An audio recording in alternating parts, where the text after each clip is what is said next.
Bonjour à tous, bienvenue pour ce webinaire de retour d'expérience d'un expert visiteur sur les nouveautés du manuel 2024. Donc merci, un énorme merci au Dr Timsit qui renouvelle encore une fois. On avait sollicité le Dr Timsit l'année dernière pour un retour d'expérience sur les nouveautés du manuel 2023 et on a ressollicité le Dr Timsit pour les nouveautés du manuel 2024. Un grand merci en tout cas pour votre présence et votre disponibilité. Alors juste avant de commencer, merci juste de couper vos micros pour éviter les interférences, mais laissez vos caméras allumées. C'est plus sympa du coup pour nous de parler à des visages. Si vous souhaitez prendre la parole, vous pouvez lever la main. Il y a la petite main dans Teams. Vous pouvez noter votre question dans la discussion en ligne, dans la conversation. Et ensuite, on fera des petits temps, voilà, des petits temps pour que vous puissiez réactiver les micros et poser vos questions. Donc, le webinaire est enregistré, il sera disponible en replay. Si le Dr Timsit est d'accord, si je peux envoyer le support par mail, du coup en format PDF. Voilà, vous aurez tout ça du coup par mail. Du coup, je laisse la place au Dr Timsit. Oui, bonjour à tous. Oui, c'est vrai que l'année dernière, je vous présentais les nouveautés 2023. Et comme l'HAS se donne comme objectif à chaque année de réajuster un petit peu le manuel de certification, aujourd'hui, je vous présente les nouveautés 2024. Donc, moi, je me présente, je suis sur Soissons, au centre hospitalier de Soissons. J'ai un poste à plein temps en tant que médecin à la stratégie médicale et qualité-gestion des risques. Et je suis expert visiteur et coordonnateur depuis 2010 et j'ai fait 10 visites avec la nouvelle mouture depuis que la nouvelle mouture est en place. C'est moi qui fait passer, non, c'est vous. Donc, il faut savoir qu'effectivement, cette présentation est toujours soumise à lecture par la HAS qui effectivement donne son accord et regarde un petit peu le contenu. Donc, on ne va pas parler je ne vais pas vous parler de ma pratique en tant qu'expert visiteur. Je parlerai surtout du manuel et je ne vais pas vous répondre s'il y a des questions en lien avec tout ce qui est organisation au niveau de la haute autorité de santé. Donc, ce n'est pas l'objectif. Donc, il n'y a pas de justification de telle ou telle exigence du référentiel, c'est ce que je vous dis. Donc, on n'est pas là pour remettre en cause le manuel, ni des références réglementaires qui les fondent. Alors, quoi de neuf pour 2024? Donc, déjà, une bonne nouvelle, on n'a pas rajouté de critères impératifs supplémentaires. Donc, on maintient toujours les 17 critères impératifs. Alors, vous verrez, par contre, il y en a un qui est retiré et on va en mettre un autre à la place. Ça concerne la checklist. Il y a des fusions de critères, et ça, je vais vous l'expliquer. Il y a des évolutions de terminologie. Il y a des ajouts de nouvelles recommandations. Ça, je vous en parlerai moins. C'est plus de la réactualisation de la veille documentaire. Il y a des permutations de méthodes. Ça aussi, je vous en parlerai parce que ça change un petit peu la façon de voir les choses. Pour une évaluation plus pertinente et une meilleure lisibilité. Donc ça, c'est suite à des retours d'expérience que l'ensemble, suite aux visites qui ont eu lieu en 2023. Il faut savoir que ces nouveaux changements sont applicables depuis le 1er janvier 2024. La suivante.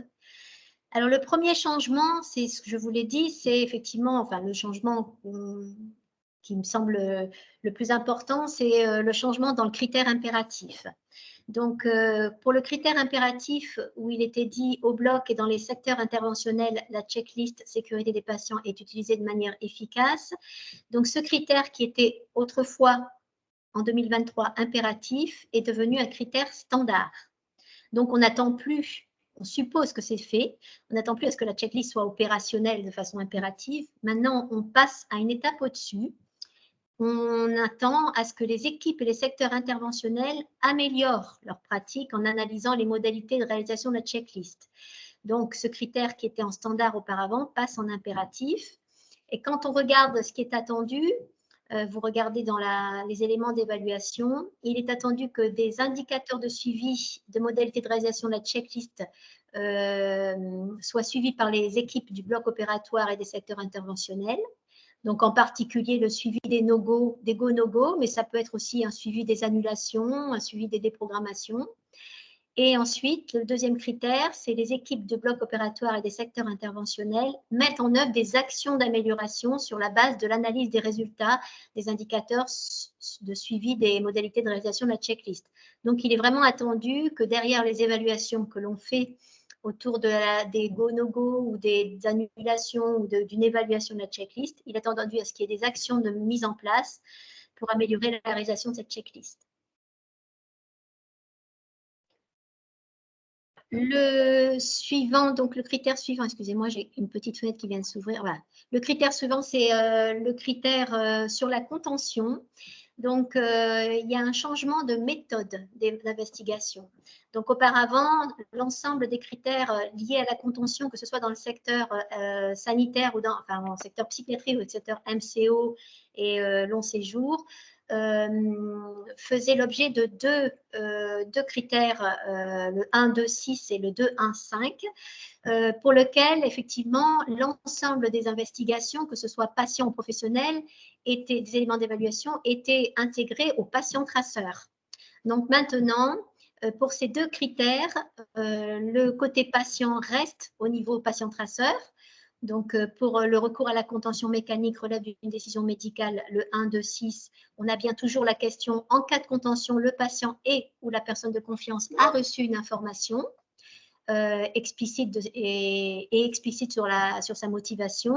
Et puis, pour le critère 2, 1, 5, la pertinence du recours à des mesures restrictives de liberté et de contact des visites, les retraits d'effets personnels, isolement et argumentés et réévalués dans le secteur psychiatrique, qui là est un critère impératif.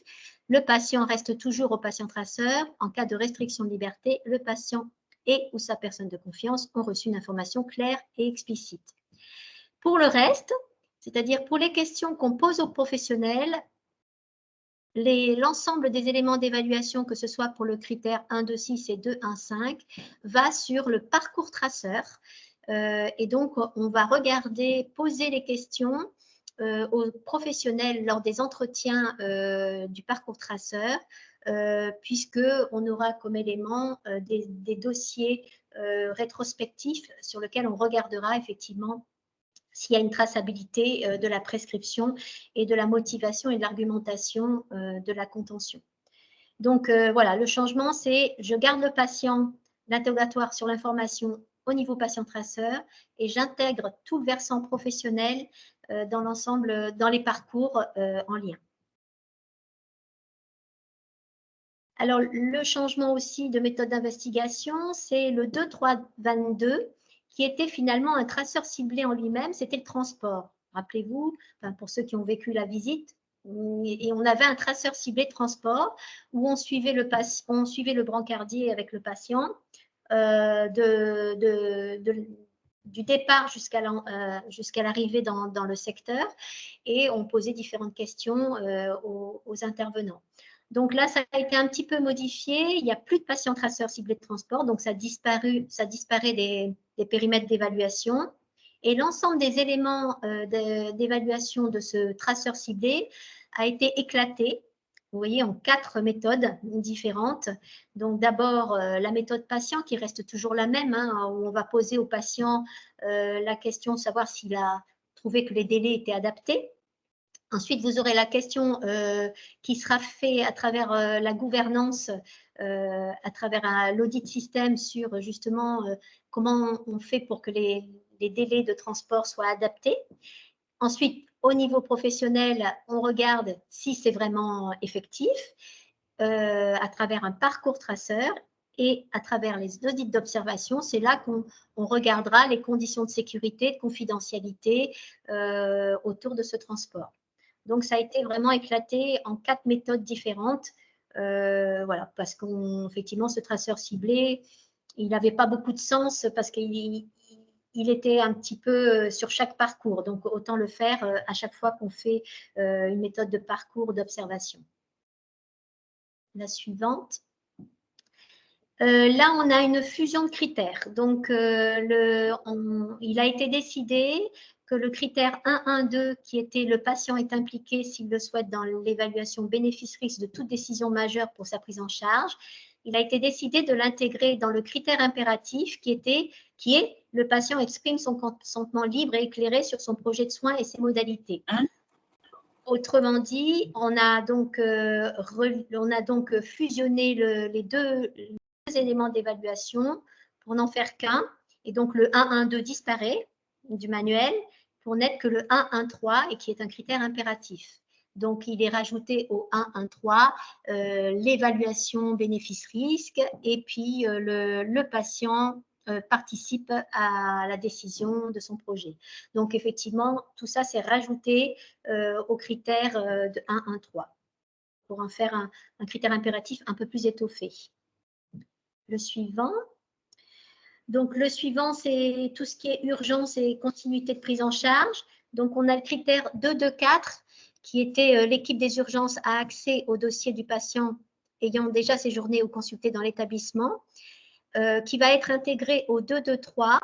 Et donc là, c'est pareil, c'est le même système que la diapo précédente, c'est que on n'aura plus de 2.2.4. Et donc, parce que le 2D4, je ne sais pas si vous voyez, mais le 2D4, il n'y avait qu'un seul critère qui concernait les professionnels. Donc, l'équipe peut accéder aux données du dossier patient. Donc, ce critère, cet élément d'évaluation a été fusionné dans le 2.2.3, qui est l'équipe des urgences assure au patient une orientation dans les circuits et délais adaptés à sa prise en charge. Alors, il n'y a plus finalement dans le traceur ciblé qui était auparavant traceur ciblé urgence, il n'y a plus tous ces critères-là qui étaient auparavant dedans. Et maintenant, le traceur ciblé urgence, il est essentiellement focalisé sur la prise en charge SAMU et SMUR, constitue le critère 1.1.1 et 1.2.2. Donc, le traceur ciblé urgence n'aborde plus le prisme urgence en lui-même, mais le SMUR SAMU. Donc, l'ensemble des éléments qui vont être vus, là, le 2.2.3, seront vus dans le parcours, à chaque fois qu'il y aura un passage par les urgences dans les profils. Alors, dans le renforcement des attendus, donc, on a une extension de la notion des consignes de suivi. Donc, on avait le 1.1.9, le patient en prévision de sa sortie est informé des consignes de suivi. Alors, auparavant, c'était pour les médicaments qui lui sont prescrits. Donc là, ça a été supprimé, c'est pour sa prise en charge dans sa globalité. Donc, vous voyez que l'élément posé au niveau, pour le professionnel, ça reste la même chose, c'est toujours au niveau du patient traceur. Par contre, l'élément qui a beaucoup été étoffé, c'est la question qu'on doit poser au patient. On va voir le prisme traitement, mais aussi tout le prisme des consignes de suivi, des consignes post-opératoires et de la nécessité d'avoir les coordonnées pour signaler tout événement indésirable en sortie. Donc, effectivement, c'est beaucoup plus étoffé. Le questionnement qu'on fera aux patients si nécessaire ou si ça correspond au profil. Pareil, toujours un renforcement des attendus. Donc, on a le critère 3.5.2 qui est la gouvernance met en place des mesures de gestion des difficultés interpersonnelles et des conflits. Là, il a été rajouté des nouveaux éléments d'évaluation beaucoup plus explicites sur cette gestion des conflits. En particulier, je ne vais pas tous les lire, mais vous voyez que ça a été très étoffé. On parle beaucoup de la médiation, la survenue, enfin l'intervention des médiateurs. Donc, on est ça fait partie, bien sûr, de l'audit système QVT.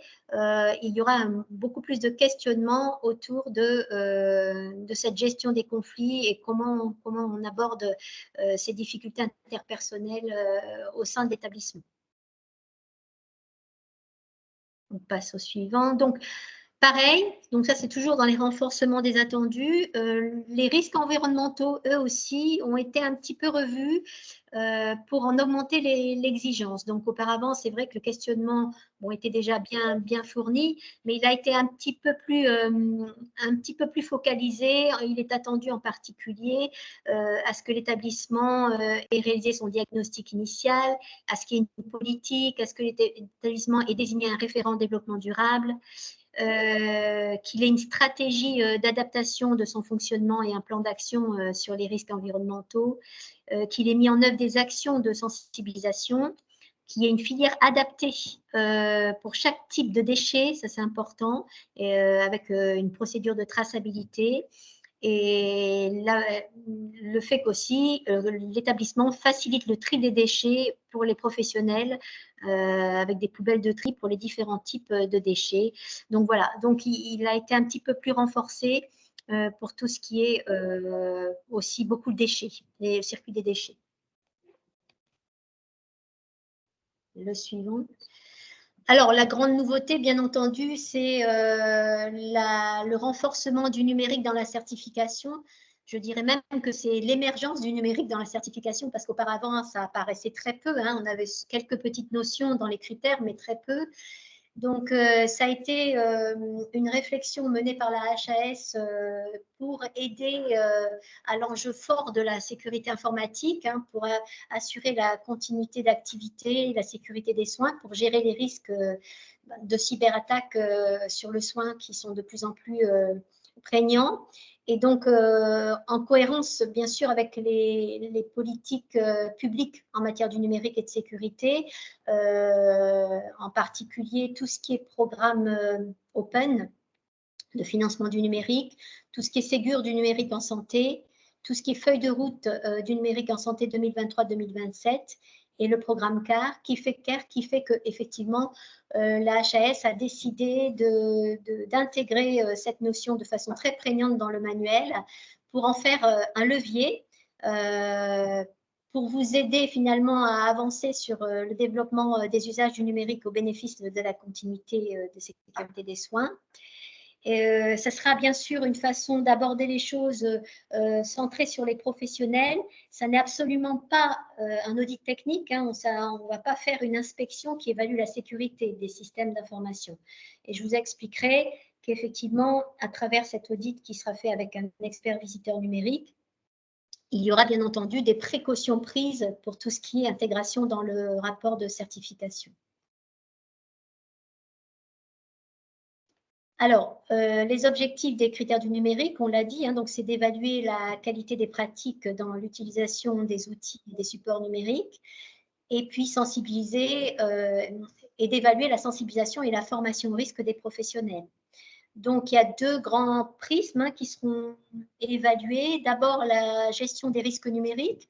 Est-ce qu'il y a des exercices de gestion de crise cyber? Est-ce qu'il y a une formalisation du plan de continuité d'activité, du plan de reprise d'activité? Est-ce qu'il existe des procédures en mode dégradé? Est-ce qu'il y a des actions de sensibilisation, d'acculturation, des formations à l'hygiène informatique? Est-ce qu'il y a un plan d'action suite aux audits réguliers du système d'information? Ça, c'est tout ce qui est donc gestion des risques numériques. Et le deuxième grand chapitre, ce sera effectivement de voir si il existe au sein de l'établissement une promotion au sein des professionnels du bon usage, de l'utilisation des outils numériques et des données du patient. Donc, est-ce que l'établissement a développé des critères d'évaluation autour des services socles de mon espace santé? Est-ce qu'on a l'établissement a accès et utilise le dossier médical partagé? Est-ce qu'il existe une messagerie sécurisée de santé pro et citoyenne au sein de l'établissement? Comment l'établissement qualifie ses identités? Est-ce qu'il y a une montée en charge de qualification par INS, par les INS? Le portail des professionnels de santé, est-ce qu'il existe des profils génériques ou est-ce que c'est que des profils bien définis et identifiés par professionnels? Et enfin, le ProSanté Connect. Donc, il y aura donc 7 critères numériques. Je vais vous les montrer dans la grille. J'ai mis dans le PowerPoint la grille de tous les critères. qui permettront donc de maîtriser, de voir comment on maîtrise les risques de sécurité numérique en renforçant la lutte contre la cybermalveillance, comment on permet le partage des données, la communication et l'information entre les acteurs de soins et les patients, et de manière sécurisée, et comment on améliore la pertinence et la continuité de prise en charge sans rupture du parcours de soins. Donc, pour savoir comment, enfin, en fait, il y aura un expert visiteur numérique, je vous expliquerai ça sur les prochaines diapos, qui viendra une journée. Et pendant cette journée, vous voyez, vous avez le petit encoche marron ou orange, je ne sais pas comment on voit la couleur, mais l'encoche marron qui vous montre que ce sont des critères qui seront vus durant la journée de l'expert visiteur numérique. En encoche bleue, vous avez soit des critères qui sont vus en binôme, enfin qui sont vus sous deux prismes, le prisme de l'expert visiteur numérique et le prisme de l'expert visiteur. Donc là, vous avez à ce moment-là les deux coches. Soit c'est des éléments qui sont rapportés par l'expert visiteur qui aura fait par exemple le patient traceur concernant l'information du patient pour pouvoir effectivement alimenter tout ce version numérique. Donc par exemple, maîtrise par l'établissement du risque de sécurité numérique, c'est bien entendu l'expert visiteur numérique qui ira le voir. La sécurisation de l'identification des professionnels dans le système d'information également, ça sera l'expert visiteur numérique. L'usage du système de santé pour l'accès au dossier du patient, c'est à la fois l'expert visiteur numérique et l'expert visiteur qui fera le parcours patient, qui pourra interroger les professionnels pour savoir comment ils font pour accéder au DMP. La sécurisation des usages des communications informatiques d'information médicale, là aussi, c'est à la fois l'expert visiteur numérique et l'expert visiteur qui pourront regarder comment ça s'effectue à travers le parcours.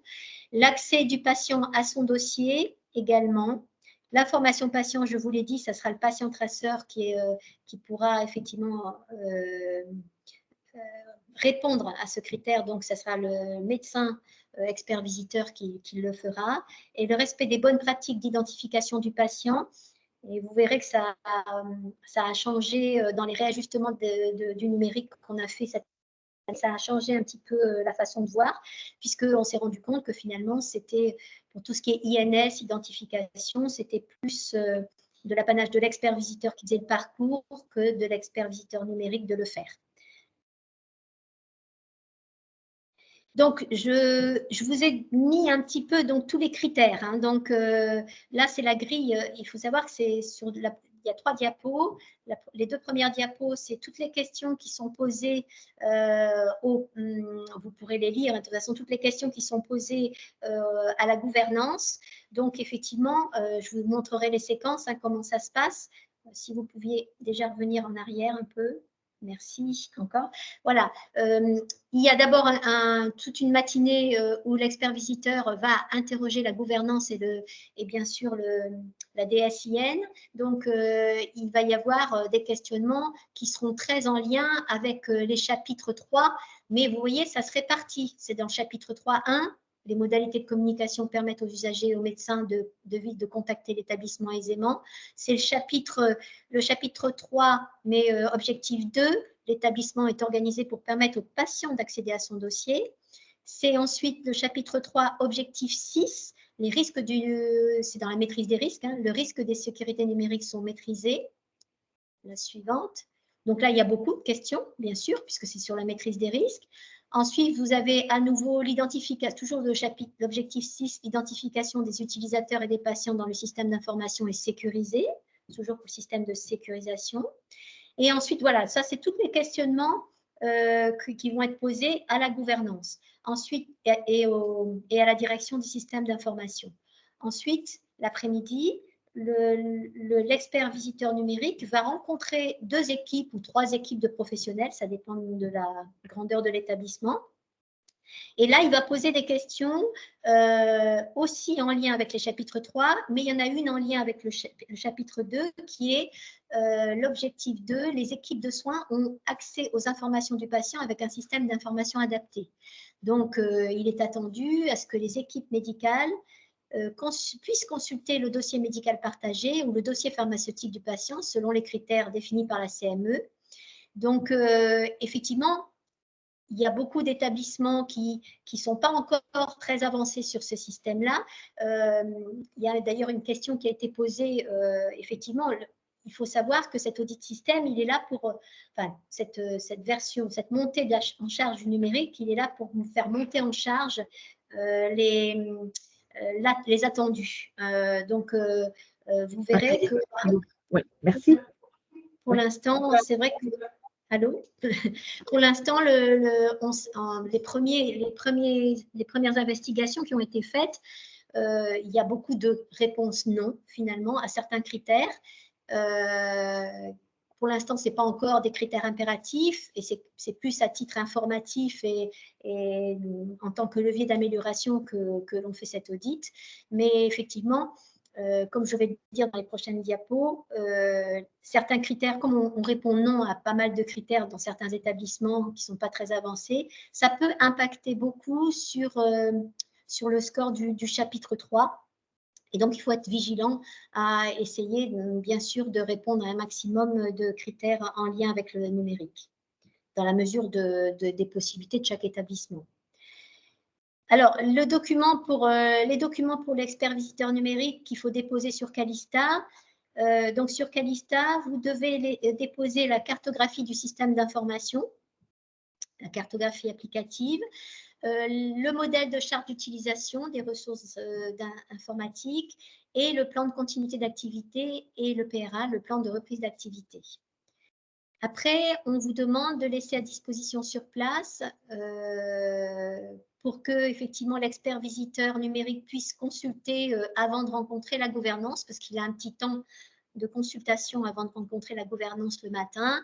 On vous demande de nous mettre la politique générale de sécurité du système d'information, le plan de formation et de sensibilisation sur la sécurité informatique, la matrice d'habilitation, toutes les procédures de gestion et liste d'habilitation des accès et les comptes aux différents logiciels métiers, prestataires compris, les procédures de gestion des identités pour les patients, INS, et de mise en œuvre des bonnes pratiques en matière d'identitovigilance, la liste des déclarations d'incidents déclarées à la NSSI ou à l'ARS, les attestations des audits de sécurité des systèmes d'information, si c'est des établissements bien sûr qui sont éligibles, les bilans d'audit de sécurité numérique et le plan d'action en lien, avec les actions de remédiation qui sont identifiées, avec une gradation dans ce plan d'action à 6 mois, 18 mois et 2 ans. Et donc, le bilan des exercices cyber avec une identification des bonnes pratiques et actions d'amélioration. Donc, ça, c'est des éléments qu'on vous demande. Ils sont exhaustifs, hein, donc il peut en manquer chez vous. Mais effectivement, c'est ce qui est demandé à chaque établissement avant certification. On passe à la suivante. Alors, comment ça se passe? Donc, je parle de l'expert visiteur numérique. Donc, maintenant, auparavant, c'est vrai qu'on a commencé les premières visites et on s'est rendu compte que l'expert visiteur numérique, c'était très important qu'il soit là très rapidement. Et donc, souvent, il vient à J2. Et je crois que maintenant, on est en train de voir de plus en plus à ce qu'il arrive dès le premier jour. Mais enfin, la veille, de toute façon, il est là pour notre synthèse collective, pour qu'on lui montre un petit peu déjà ce qu'on a vu sur la première journée, s'il vient par exemple à J2. Le matin, donc, comme je vous ai dit, il participe au bilan d'étape du matin pour voir un petit peu les retours qu'on a fait. Et il va ensuite, pendant que tous les experts vont faire leur parcours patient, etc., il va rester dans le bureau des experts et consulter les documents sur site. Vous verrez que ça a un petit peu changé, ça a été réajusté. Il ne va plus consulter ça seul, il va consulter ça en présence du responsable informatique de l'établissement. Ensuite, il va faire un entretien avec la direction générale et avec les équipes SI et SSI sur tout ce qui est schéma directeur, volet sécurité, le ratio budgétaire dédié au numérique, la mise en œuvre effective de tout ce qui est autour du numérique.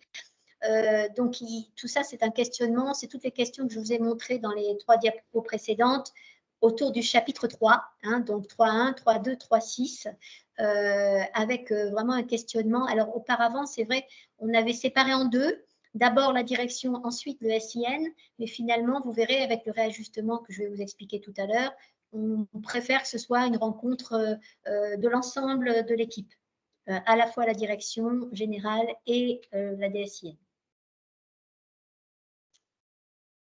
L'après-midi, donc avant chaque audit système professionnel, le VN se rend dans les lieux où se fait l'identification. Ça, c'était avant. Ça a changé. Donc maintenant, donc, ce sera plus lui qui le fera, puisque c'était marqué d'ailleurs, et transmet ces informations à l'équipe en lien avec le 231, c'est-à-dire celui qui faisait le parcours traceur. Donc, il n'y avait pas de logique. Ça veut dire qu'il descendait voir comment se qualifiait l'INS et il transmettait son info pour que celui qui faisait le parcours traceur réponde. Donc, il n'y a pas de logique. Donc, ça a changé suite aux premières visites faites en début 2024. Vous verrez, je vous montrerai dans les prochaines diapos. Ensuite, donc, il ne descend plus du coup maintenant. Ensuite, il va rencontrer plusieurs professionnels de santé pour observer comment se fait l'identification électronique lors de la connexion logiciel métier. Ils veulent voir, en fait, l'expert budgétaire veut voir s'il n'y a pas de profil générique. Donc, s'il a un seul et même identifiant pour l'ensemble des logiciels, un seul mot de passe, voilà. Donc, il va aussi apprécier l'envoi effectif par MS Santé et l'alimentation du DMP lors de la validation d'un document de sortie. Donc, si ce n'est pas fait, ce n'est pas fait, hein, mais il va voir un petit peu comment c'est déployé au niveau du terrain. Et la bonne application des principes des règles d'hygiène informatique.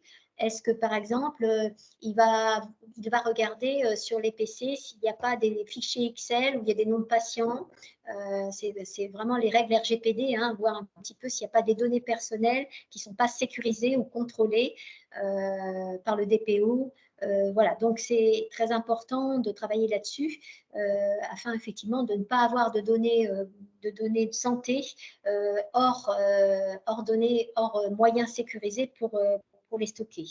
Donc, il va s'assurer vraiment une bonne pratique de sécurité dans le quotidien des professionnels. Alors, le volet numérique, effectivement, après, l'expert visiteur numérique revient de sa visite, de ces 2 entretiens. Il rencontre le coordonnateur de visite et il lui soumet ce qu'il a rencontré, ce qu'il a vu, les difficultés qu'il a rencontrées, ce qui est positif, etc. Ensuite, effectivement, il est attendu à ce qu'il nous écrive une petite synthèse pour qu'on puisse effectivement, parce que c'est quand même lui l'expert, hein, moi je ne suis pas du tout experte en numérique, donc il va écrire sa synthèse. Et ce qu'il faut savoir, c'est que par souci de sécurité, le volet numérique ne sera pas mis dans le corps du rapport, puisqu'il n'intégrera pas ce corps de rapport à la fin. C'est-à-dire que si à la fin, quand vous serez certifié, quand vous regarderez le rapport sur Caliscope, vous ne trouverez pas ce volet numérique. Ce volet numérique, il est mis en fin de 3e chapitre et il sera retiré du 3e chapitre pour être gardé juste pour la direction, afin effectivement de ne pas donner de données sensibles au public et d'être vulnérable pour une éventuelle cyberattaque. Donc, une fois validé, ce volet sera adressé par courrier à la direction d'établissement. Et comme je vous ai dit, il ne figurera absolument pas sur le rapport définitif. Parce qu'effectivement, si on constate qu'il y a une faille, si on constate par exemple qu'il y a des profils numériques, si on constate qu'il y a effectivement des défauts de sécurisation, c'est toujours un petit peu compliqué de transmettre ce genre d'informations au public, même compliqué et même dangereux. Donc, effectivement, tout ce qui est numérique ne sera pas du tout dans le rapport. Donc, mais ce que je vous ai dit tout à l'heure, ce n'est pas pour autant qu'ils ne vont pas impacter sur le chapitre 3. C'est-à-dire qu'il y a quand même à peu près une vingtaine d'éléments d'évaluation autour de ce numérique. Et sur ces éléments d'évaluation, il y aura au départ, surtout pour les petits établissements qui n'ont pas vraiment un déploiement informatique, du numérique très, très avancé, il y aura quelques noms. Et effectivement, ceux-là pourront impacter sur le chapitre 3. Et c'est ce qu'on a pu constater cette année, c'est que le chapitre 3 a des scores beaucoup moins importants, entre guillemets, en pourcentage, liés effectivement à l'ajout de ce volet numérique. Alors, on a une nouvelle trame du calendrier de visite qui a été appliquée dès janvier 2024. Donc, la petite nouveauté, c'est qu'effectivement, mais ce n'était pas une nouveauté parce que moi, je le demandais déjà avant, mais bon, maintenant, c'est officialisé. On demande à ce que l'établissement, à la réunion d'ouverture, fasse une présentation de sa démarche qualité. C'est vrai que l'établissement, des fois, nous présentait juste son positionnement sur le territoire, ses différents projets, mais ne faisait pas vraiment un focus sur la démarche qualité. Donc maintenant, on demande à ce qu'en réunion d'ouverture, il y ait vraiment une présentation de la structuration de la démarche qualité, de la gouvernance, voilà. Donc, comment ça a été mené pour préparer la certification et surtout la démarche en elle-même. Ensuite, il faut savoir que les EVN ont des séquences prépositionnées, les experts viteurs numériques, et au départ, ils sont tutorés. Alors, ils sont tutorés pour tout ce qui est gouvernance le matin avec le coordonnateur.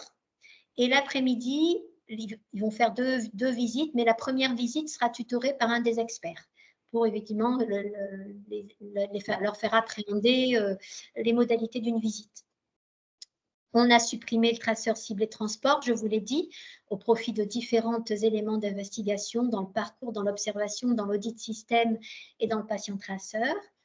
On a adapté le traceur accueil non programmé, ça s'appelle plus traceur urgence, mais accueil non programmé SAMUS-MUR.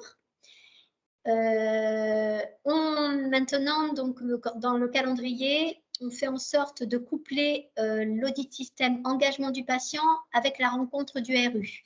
C'est-à-dire que sur la même demi-séquence, demi-journée, on fait en sorte de faire l'audit engagement patient et tout de suite derrière, on rencontre le RU. Alors pourquoi on a fait ça? Parce qu'on s'est dit que ça serait bien que le RU soit aussi dans l'audit engagement du patient, et qu'une fois qu'on a fini de faire cet audit engagement de patient, on fait partir l'ensemble des professionnels qui ont participé à cet audit et on garde les RU pour pouvoir leur poser des questions voilà, de façon singulière vis-à-vis de la démarche et de leur ressenti par rapport à leur intégration dans l'établissement. Donc, c'est finalement cette même séquence, engagement du patient et rencontre RU, sera faite par un même expert. Alors, la nouveauté aussi, c'est que maintenant, c'est le coordonnateur qui fait l'audit système, maîtrise des risques et dynamique d'amélioration. Et c'est toujours prépositionné la veille de la fin de visite, le matin. Donc, pour que finalement, le coordonnateur ait eu déjà toute la vision de la maîtrise de ces risques à travers les retours des experts visiteurs les jours précédents. Donc, les experts visiteurs, lors du débriefing de soir, vont leur dire, bah, là, ça va très bien, l'urgence vitale, ça se passe bien, il y a des petits points qui ne vont pas, etc.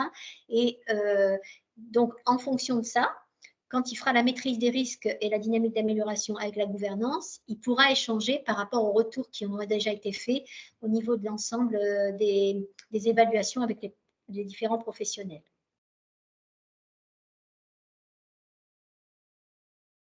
Pour finir, je voulais juste vous dire des ajustements qui ont été faits suite aux premières visites. Je vous ai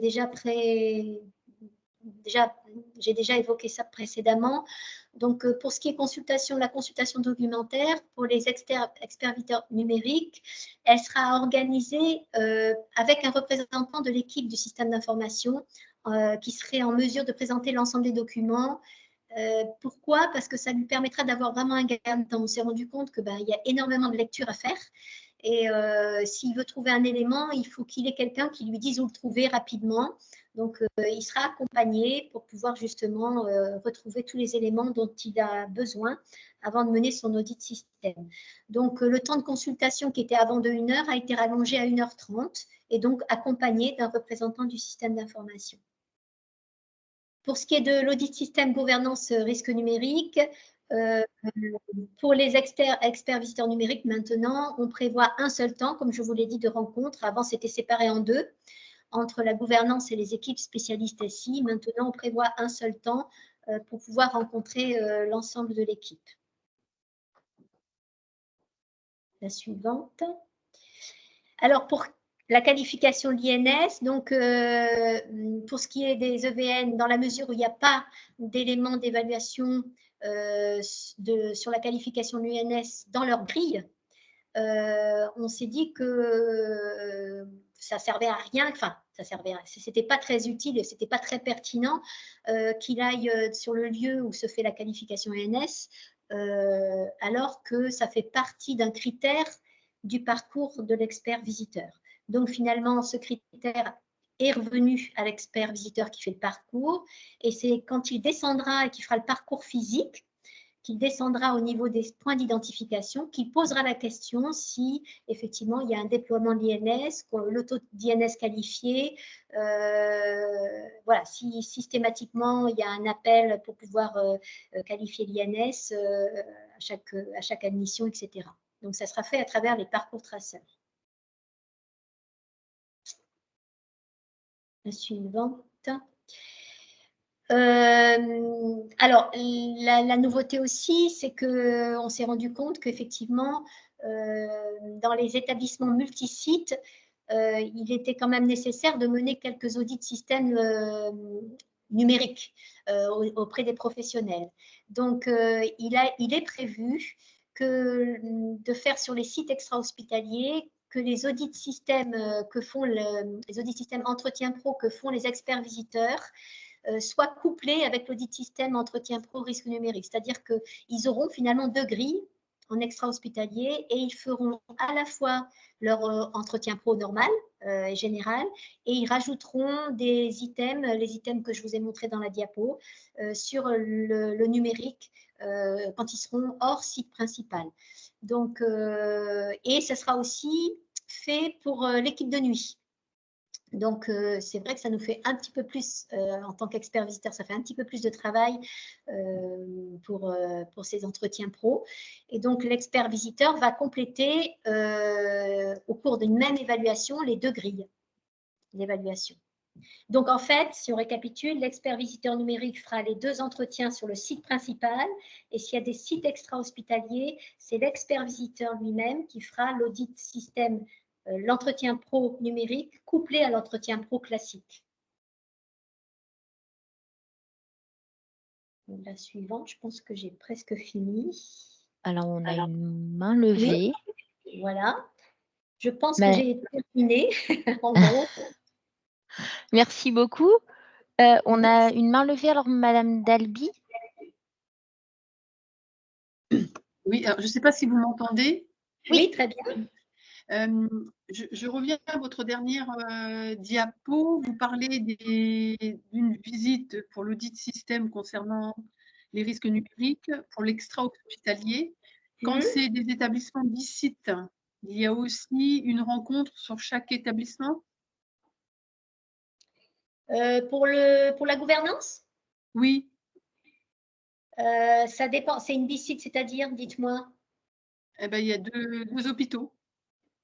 Mais il y a 2 directions différentes? Non, c'est la même direction. Ben, c'est une seule rencontre pour la direction et des audits de système dans chaque site. Donc, il y aura effectivement l'expert visiteur numérique ne restant qu'une journée, il en fera que 2 dans le site principal, entre guillemets, et puis les autres seront faits par l'expert visiteur tout court, dans les entretiens pro. C'est-à-dire qu'on s'est rendu compte qu'on ne pouvait pas mener, enfin, l'expert visiteur ne reste qu'une journée numérique, donc il ne peut pas faire plus de 2. Donc, soit il va se répartir entretien pro sur les 2 sites 1 et 1, vous voyez, si c'est un bicite vraiment rapproché, mais si c'est vraiment un bicite un peu éloigné, il fera sur un site, là où il est, sur place, et ensuite les autres seront faits à travers les experts visiteurs. D'accord. D'accord, merci. Pour l'instant, c'est comme ça que ça a été réajusté. On va voir un petit peu comment ça fonctionne. Ça va être un petit peu compliqué parce que ça fait quand même, ça rajoute beaucoup de critères pour les entretiens pro qui sont déjà assez conséquents pour les experts visiteurs. Mais c'est comme ça que c'est conçu.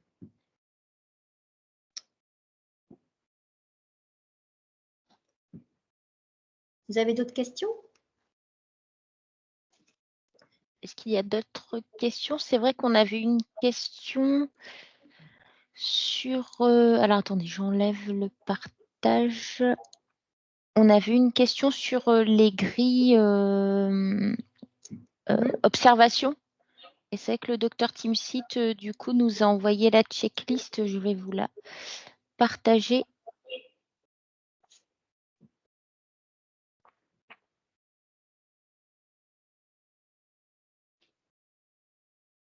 Hop, elle est juste ici. Donc, c'est Oui. vrai que lors de l'inscription, il y a une personne qui nous avait demandé donc, quelle était la grille utilisée par les experts visiteurs, notamment au niveau des observations. Le docteur Timsit nous a envoyé du coup la checklist avec toutes les observations. Et c'est vrai qu'elle est quand même, je trouve qu'elle est très pratique. En fait, tout est sur le même document. On a vu un retour d'un établissement qui utilisait cette checklist et c'était leur représentant d'usager qui checkait du coup à chaque fois. Ça permettait de les impliquer dans la préparation de la visite de certification. Du coup, voilà. Alors, ce qu'il faut savoir, effectivement, c'est quand même l'audit d'observation, c'est quand même quelque chose qui reste encore très important. Alors, j'ai mis, vous voyez, on voit CI à la fin, on voit le nombre de critères impératifs qui sont dans cette audit d'observation. Il y en a 1, 2, 3, 4, 5, 5, 8 a 6, priori. Ouais. il y a 8, non, 7 ou 8 critères impératifs dans cette audit d'observation.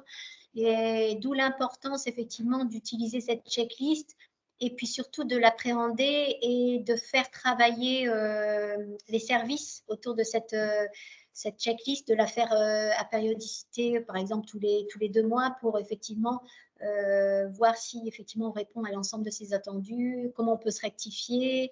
Bon, il y a le 0 bijou, il y a les délais de transport. Je vous ai dit, il y avait un petit morceau de transport qui était dedans.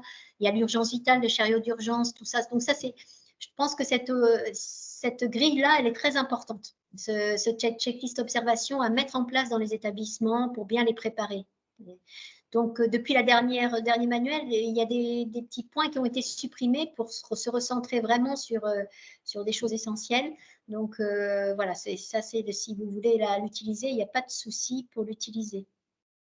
Après, j'ai beaucoup de grilles que j'utilise à ma façon, les audits systèmes, les traceurs ciblés, mais vous pouvez trouver les grilles d'observation un petit peu partout, et je crois que le RSQ peut aussi vous donner les grilles dont vous avez besoin pour mener des traceurs ciblés, il n'y a aucun souci. Oui, pas de souci. Après, il y avait une question, alors je me permets, vous m'avez demandé quelles informations doivent figurer dans une note de contexte.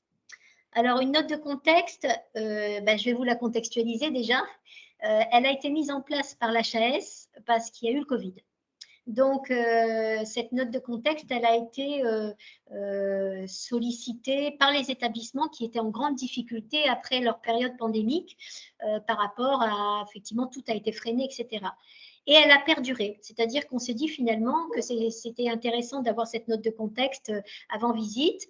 Alors, qu'est-ce que vous devez y mettre dedans? Alors, pour moi, il faut que vous y mettiez vos difficultés, que vous soyez très transparent sur les difficultés en matière de RH, en matière, par exemple, d'impact par rapport à des travaux, des aménagements qui sont en cours, par rapport, effectivement, à des difficultés structurelles qui font que vous êtes conscient de certains risques, mais que vous mettez un mode dégradé, mais que vous avez un projet, mais dire que vraiment vous avez des difficultés par rapport à certaines situations. Dans cette note de contexte, vous pouvez aussi valoriser la démarche, dire que vous avez mené certaines choses. Ce qui est important, c'est que l'expert visiteur, quand il lit votre note de contexte, il puisse effectivement adapter son raisonnement ou adapter sa façon de voir les choses. Je ne dirais pas qu'il ne sait pas excuser certains constats, au contraire, mais c'est peut-être de les contextualiser un peu mieux par rapport à ce que vous nous dites et montrer que vous êtes conscient du risque, c'est déjà une dynamique engagée. Donc, c'est important. Moi, je trouve que cette note de contexte, elle est importante, non pas pour influencer l'expert visiteur, mais pour lui faire comprendre pourquoi on a certaines difficultés qui seront constatées et puis de mieux expliquer effectivement certains constats. Ensuite, on m'a posé la question sur l'urgence vitale. Alors, l'urgence vitale, une personne qui m'a dit, quand on a un numéro d'urgence vitale dans la journée et un numéro d'urgence vitale pour la nuit, est-ce que c'est dysfonctionnement? Est-ce que c'est un dysfonctionnement? Alors, je vais vous lire texto, j'ai pris ma petite feuille, je vais vous lire texto ce qui est attendu. Donc, dans tous les sites des établissements de santé, il y a un numéro d'appel unique et dédié qui doit être affiché particulièrement dans tous les postes de soins pour joindre un médecin habilité. à intervenir en cas d'urgence vitale. Donc ça, c'est la phrase qui est notée. Ce numéro d'appel doit être connu de tous les professionnels rencontrés et immédiatement accessible sans aucune ambiguïté possible. Pour les sites géographiques isolés sans intervention médicale, aptes à la prise en charge de l'urgence vitale, le 15 est admis sous réserve de convention avec le SAMU. Donc, effectivement, il faut que vous ayez une petite lettre du SAMU qui est OK pour répondre, effectivement, pour faire partie, effectivement, de cet appel. Alors, qu'est-ce qu'on entend par numéro? On entend par numéro que ce soit non pas une référence, c'est-à-dire appeler le réanimateur de garde, ce n'est pas un numéro. Il faut que ce soit un numéro et que tout professionnel, quand on lui pose la question, il nous dise c'est le 666 ou c'est le 888. Voilà. Ensuite, unique. Et c'est là où je vais répondre à la question de la personne qui me l'a posée. Il s'agit d'un numéro unique 7 jours sur 7. Donc, ce numéro ne doit pas changer selon les heures du jour, le week-end, la nuit et les jours fériés. Par exemple, le numéro peut… Alors, par exemple, vous pouvez… Ce que vous devez travailler, vous, à votre niveau, si vous avez 2 numéros, un la nuit, un le jour, vous devez avoir un numéro qui supervise l'ensemble de ces 2 numéros et qui dispatche en journée vers le médecin que vous avez décidé de rendre interlocuteur et qui dispatche ensuite tout de suite vers le 15. Mais que le professionnel ne doit pas réfléchir pour savoir s'il doit faire ce numéro ou ce numéro. Il ne faut pas qu'il ait 2 numéros en fait. Il faut qu'il ait qu'un numéro qui, lui, se charge de dispatcher en fonction des horaires que vous avez définis. Donc, ça, c'est important, effectivement. Donc, il peut orienter vers le médecin présent sur site en journée et sur le SAMU la nuit, mais le numéro doit rester le même. Donc, voilà, il faut cette unicité de numéro. Autre interrogation qu'on m'a posée, souvent, c'est quand il y a plusieurs secteurs. Par exemple, il y a la pédiatrie, il y a la chirurgie. Enfin, si vous avez dans ce secteur un numéro unique, ça ne me pose pas de problème. C'est la notion de numéro unique connu du professionnel qui est importante. Donc, dédié, c'est-à-dire que le téléphone qui reçoit l'appel n'a pas vocation à recevoir d'autres appels pour d'autres motifs. Alors ça, c'est souvent problématique, hein, parce que c'est souvent c'est l'urgentiste du SMUR, etc. Il peut avoir d'autres appels. Donc, il y a des systèmes qui sont à réfléchir sur l'affichage du 666 sur le DECT du médecin pour qu'il sache que c'est une urgence vitale, ou l'identification par une autre sonnerie de cette urgence vitale. Là, c'est vraiment des choses qui sont à réfléchir en établissement, comment on peut faire pour que finalement ce numéro soit vraiment considéré comme un numéro d'urgence vitale. Voilà, donc je ne peux que vous dire ce qui a été retranscrit par rapport à des éléments effectivement de lecture qui avaient été soumis à l'HAS et pour lequel l'HAS a répondu en ces termes. Donc si vous avez des questions là-dessus. Mais c'est vrai que cette notion de numéro unique, elle est particulière aussi et fait beaucoup réfléchir beaucoup d'établissements, surtout les petits établissements qui ont les problématiques que vous évoquez de nuit-jour, avec impossibilité d'avoir quelqu'un la nuit. Donc, voilà. Tout ce que je peux vous dire, c'est possible, sauf qu'il faut que vous mettiez un numéro unique qui dispatche en jour et en nuit. Et ensuite, on a, en fait, dans le chat, il y a des personnes qui nous relèvent qu'elles ont des difficultés pour avoir la convention justement avec le SAMU. Oui. Et en fait, le SAMU estime que ça fait partie de leur devoir et qu'ils ne vont pas faire de convention avec toutes les structures. Alors, je suis assez d'accord avec eux, parce qu'effectivement, mais en fait, ce qui est important, c'est qu'il y ait quand même cette notion qui… c'est en fait pour pas qu'il y ait une perte de chance. C'est-à-dire qu'il faut vraiment que cette notion d'urgence vitale soit connue du SAMU. Enfin, il faut que le SAMU soit au courant qu'ils sont les interlocuteurs en cas d'urgence vitale pour tel établissement. C'est ça qui est important. Alors, une simple lettre suffit. Moi, je pense qu'une lettre suffit, c'est-à-dire qu'ils sont OK pour pouvoir être effectivement les personnes à appeler en cas d'urgence vitale pour cet établissement. Après, une convention, ça me semble un peu compliqué à mettre en place. Puis, je sais que les SAMU ne sont pas d'accord parce que c'est leur travail de toute façon de répondre à l'urgence vitale. Donc, de toute façon, c'est ce qu'on m'a répondu. Hein. Donc, moi, juste une lettre qui acte que ça a été décidé comme ça, en accord avec le SAMU. Une lettre d'accord, en fait.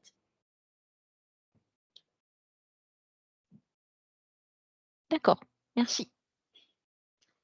Pardon, Sinon, Laurence. oui. Pardon. Donc, pas d'obligation d'avoir une convention, Mais c'est toujours bien quand même de D'avoir une convention lettre. une Ouais, lettre. Parce que une s'il y a lettre signée. s'il y a des spécificités en fonction du territoire ou en termes d'intervention, et cetera, c'est quand même Oui. bien de «contractualiser» entre guillemets, entre la structure, Oui, heu oui, et si c'est une lettre signée, ça vaut convention. Mais effectivement, l'idéal, ce serait qu'il y ait une petite convention qui dise bien que ce sont les interlocuteurs en cas d'urgence vitale. Après, c'est aux directions d'établissement d'engager cet échange avec le SAMU pour pouvoir contractualiser. Hein. Mais je suis d'accord, mais dans nos visites, on rencontre régulièrement cette interrogation. Parce qu'effectivement, la convention, voilà, il y a souvent des difficultés pour les avoir. C'est pour ça que je dis, si déjà il y a une lettre signée du SAMU indiquant qu'ils sont OK pour pouvoir, ou un échange en disant qu'ils sont OK pour être interlocuteurs en cas d'urgence vitale, ça ne me pose pas de problème.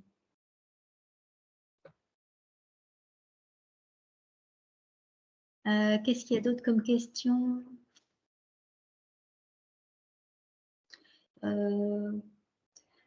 Alors, une question, je n'ai pas su répondre. Alors, je ne sais pas, la personne qui a posé la question, enfin, je ne sais pas ce qu'elle entend. Concernant l'accès au dossier patient par l'ensemble de l'équipe en HAD. Le critère 2.2.5, le dossier du patient est complet et accessible aux professionnels impliqués. Alors, je ne sais pas quel retour, quelle question a été posée par rapport à ça.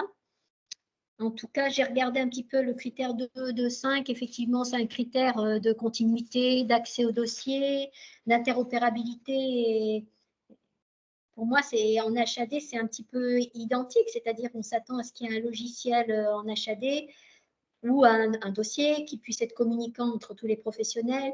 On s'attend aussi à ce que les professionnels puissent avoir un accès à distance du DPI pour pouvoir justement assurer cette continuité avec cette fameuse double authentification voilà, avant d'y accéder. L'accès au DMP, je pense que c'est la même chose que pour le sanitaire en fait. Hein. C'est vraiment les mêmes interrogations qui seront posées. C'est est-ce qu'on a toutes les données en temps utile pour assurer la prise en charge du patient? Est-ce que vous avez aussi, si vous êtes un HAD lié à un établissement, dans l'établissement, est-ce que vous avez accès au DPI du patient? Enfin, voilà, c'est des questionnements qui seront posés par rapport aux données de santé, aux données du patient permettant d'assurer voilà, une bonne continuité de prise en soin du patient. Mais je ne sais pas s'il y a d'autres questions là-dessus, mais je n'ai pas d'autres questions, pas d'autres interrogations là-dessus.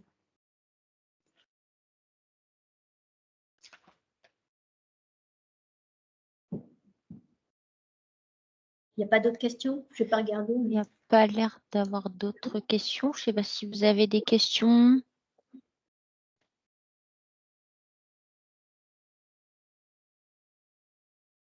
Ah, j'ai une main levée, Madame Dalby. Oui, là, l'intervention est très claire. Cependant, il y a des questions qui peuvent nous venir a posteriori. Est-ce qu'il est possible de communiquer directement avec vous?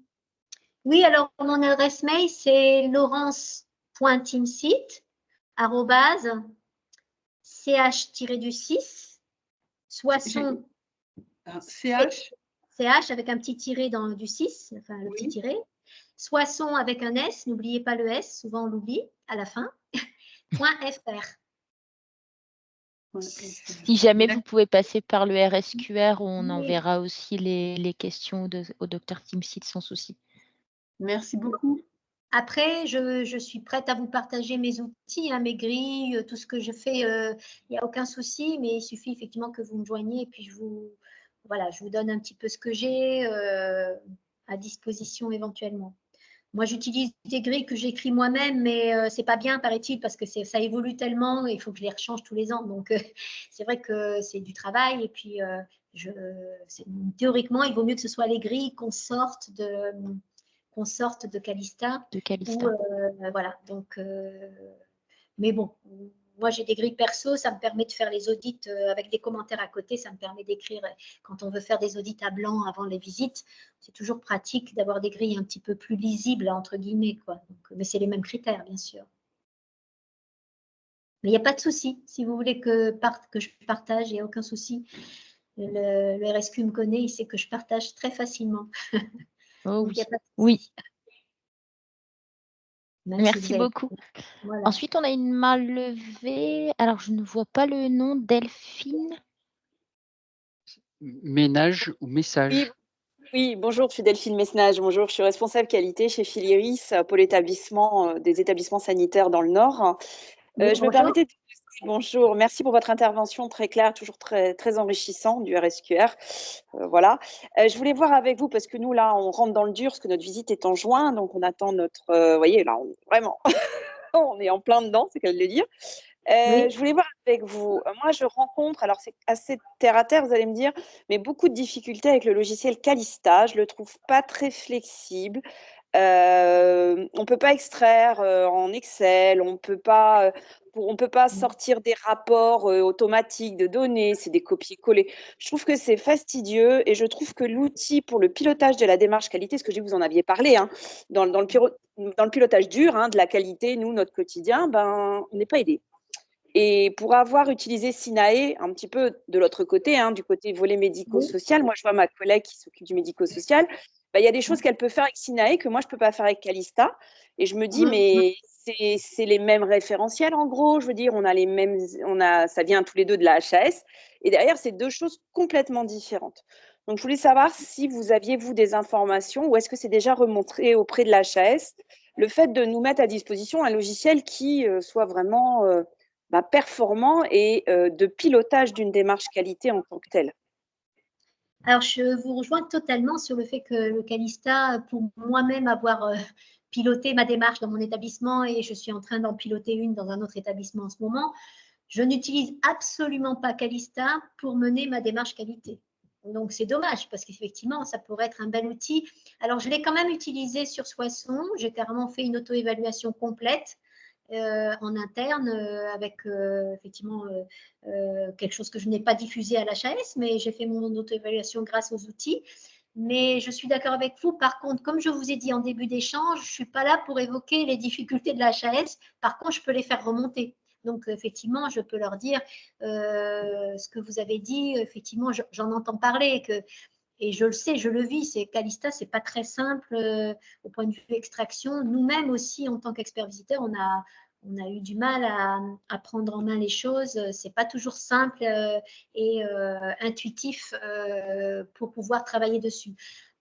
Je leur remontrerai l'information. Alors, je pense pas que c'est un outil qui va beaucoup évoluer, malheureusement, mais je leur remontrerai, il n'y a pas de souci. C'est que nous aussi, on a... Excusez-moi, pour faire valoriser aussi auprès des équipes que sur certains critères, on s'améliore, vous voyez, pour voir les tendances, pour voilà, c'est un peu tout ça qui est important. Ça serait bien, ça serait bon. Mais avec notre groupe certification FORAP, on l'a aussi soulevé. On a beaucoup d'établissements qui reviennent vers nous et qui ont des difficultés pour prendre en main Calista. Donc, c'est quelque chose qu'on a soulevé aussi au sein de notre fédération, qui a été soulevé auprès de la Haute Autorité de Santé, mais pour l'instant, ça reste comme ça. Après, Madame Ménage, désolée, j'avais pas vu votre nom. En fait, il y a un outil d'appropriation du référentiel qui se trouve sur on a notre outil FORAP, donc où vous pouvez extraire les données. C'est sous format Excel, mais la HAS a aussi fait son outil d'appropriation. C'est sur leur site. Vous pouvez en fait réaliser des filtres. Tout peut être filtré et vous pouvez générer la grille en format Excel. La seule chose, c'est qu'en fait, vous n'avez pas du coup, si vous souhaitez intégrer vos grilles dans Calista, il faut tout ressaisir pour avoir du coup vos diagrammes radar, etc. Donc, en fait, ça demande double... Éviter avec les équipes, parce que c'est vrai que ça prend du temps, quoi. Bah ouais, voilà. D'accord. Non, en tout cas, sachez que votre grille FORAP, je l'ai utilisée.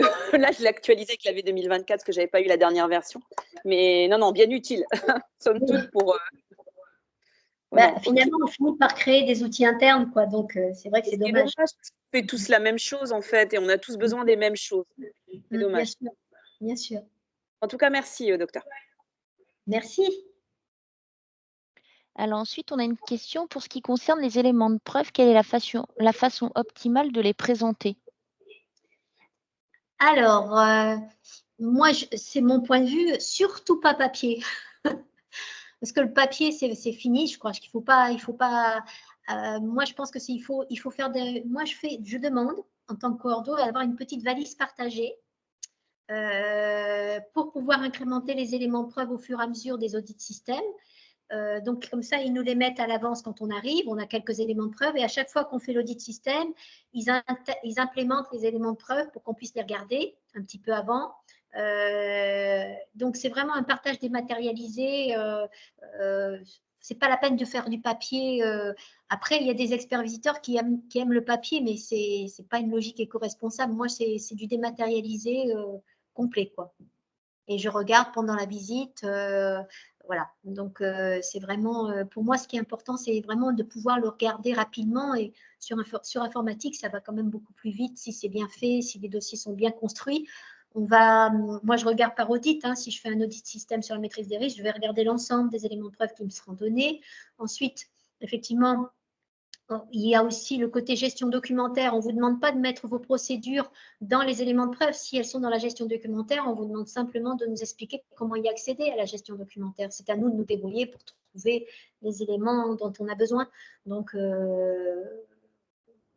moi, je dirais qu'il ne faut pratiquement pas de papier. Les seuls papiers que je trouve importants, quand on arrive et qui nous mettent de bonne humeur, c'est d'avoir les plans d'établissement, les numéros de téléphone à appeler quand on a un souci, et puis le livret d'accueil et tout ce qui peut valoriser les magazines que vous faites, qualité, etc. Ça peut être intéressant de valoriser dans les bureaux en format papier. Après, le reste, pour moi, c'est du dématérialisé.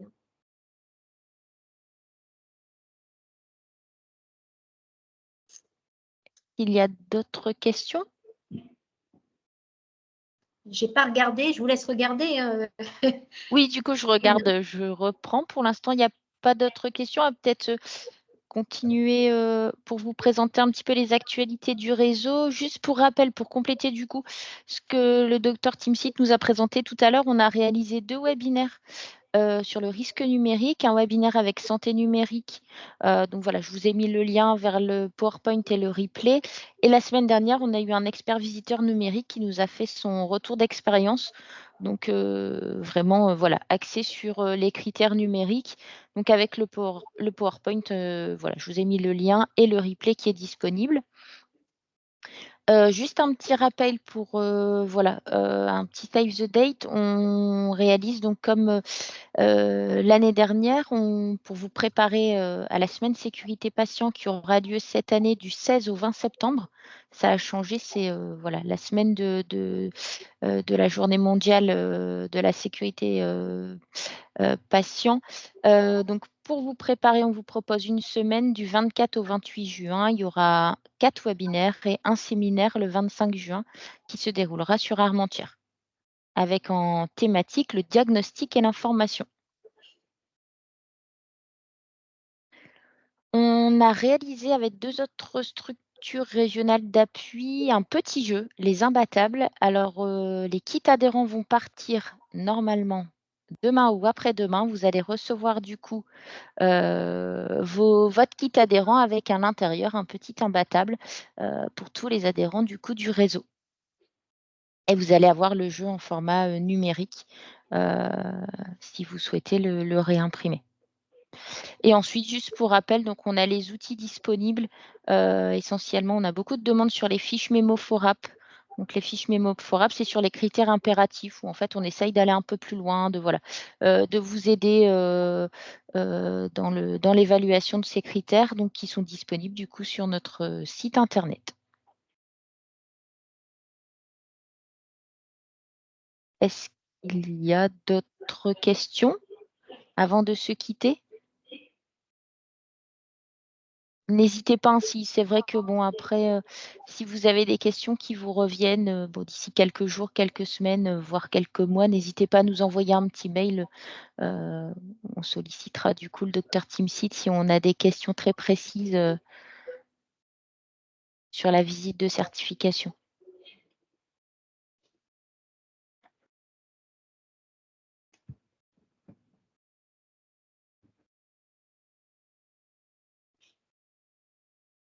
Pas d'autres questions?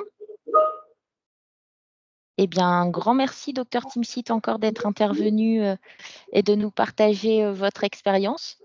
Merci à vous. Et puis, bon courage à tous ceux qui passent la visite. Voilà, à bientôt. Pour ma part, j'en ai une en juin aussi, donc je vous rassure, je travaille aussi d'arrache-pied comme vous. Merci à vous.